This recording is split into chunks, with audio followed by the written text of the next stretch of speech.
thank you for having me here. My name is Jenny Cameron.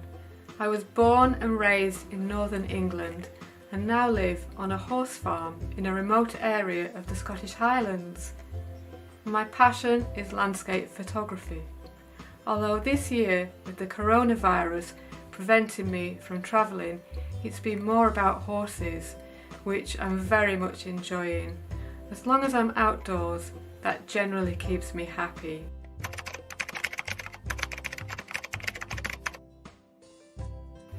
Landscape photography for me first started whilst walking my dogs with my mobile phone camera when my family moved house to the county of Caithness on the north coast of Scotland.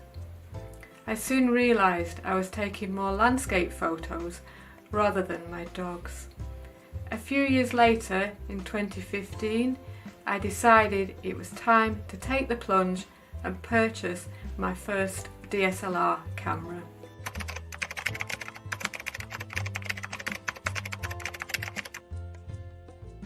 There's a handful of photographers who inspire me, but Enrico Fossati for his dark, moody processing style, and Erin Babnik for her compositions and colour work instantly spring to mind.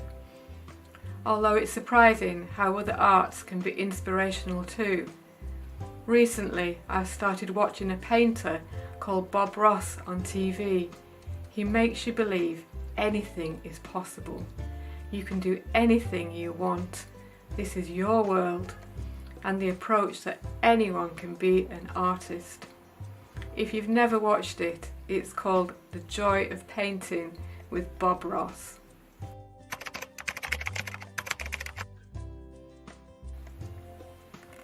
My favourite subject of all time has to be mountains, with some form of water involvement, be it a waterfall, river, loch.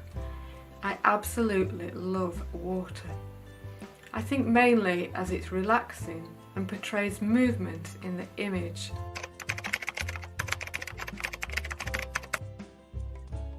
If I have any tips, I'd say always take as many photos as possible.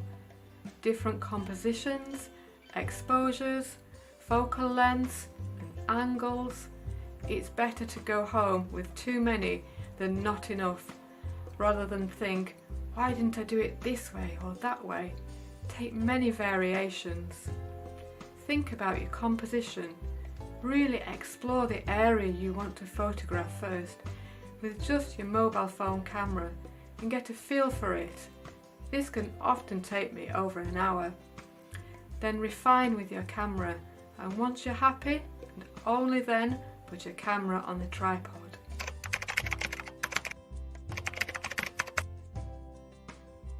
I think one of the most important things in landscape photography is to do it for yourself. Nobody else, just you. Allow yourself to become part of the surroundings and really feel it in your heart. Don't let yourself get caught up with the technicalities and worry what others may think. I use Haida filters as they are super sharp and neutral. No weird colour casts or vignettes, unlike other filter brands I've used in the past. I use them for not only my landscape work, but also I've discovered more recently how great they are for my animal work.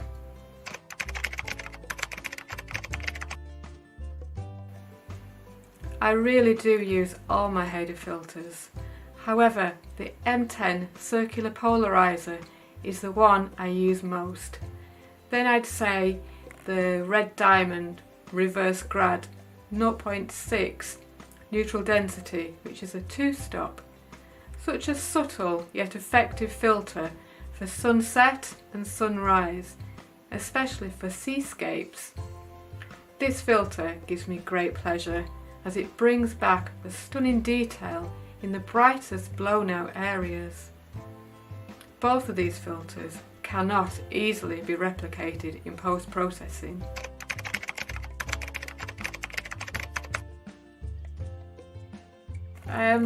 The main difference between animal and landscape photography is the shutter speed. With animals, it's all about action.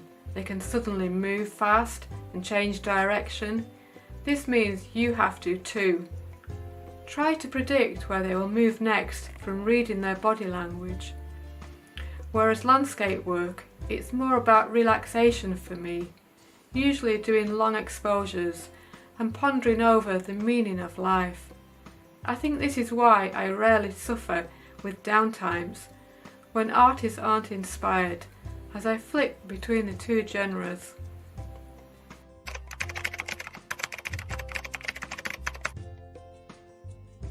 Yes, I do travel for landscape photography, but I'm limited at the moment to the UK as my babies, 2 dogs, are getting old now. I won't put them in kennels and I don't want them travelling into Europe, so for the time being I remain UK based. If you're going to take landscape photography seriously, you need to know the weather. Study the satellite data and apps. Also, knowing the local weather patterns come in handy. A lesson I soon learnt from my early hiking days as a teenager, which helped me decades on with the landscape photography. The Scottish weather makes its own weather. No matter what the forecasts predict, it's often wrong. A great example was a winter a few years ago. I planned a morning shoot at Kylesku Bridge, a 30-minute drive from my home. The forecast looked promising and I was really looking forward to it. Within 5 minutes of my drive, the heavens opened. Constant heavy rain. It was relentless. Part of me wanted to return home, but something inside me told me to keep going. On arrival, it was still raining, but I still felt this urge to continue. So that was it. Full waterproofs, camera gear and my trusty golfing umbrella to protect my camera. The rain didn't stop. I sat huddled underneath the umbrella, camera on tripod, all set up and waiting. I started beating myself up. Why are you so stupid? Why didn't you just go home? Then out of nowhere the rain stopped. Clouds parted, with bright sunlight washed over the distant mountains. I was elated. The final image will remain in my portfolio for many years, as it has great meaning to me and one of the best photos I've taken. Sometimes you've just got to follow your heart and screw the rules. Here is the final image.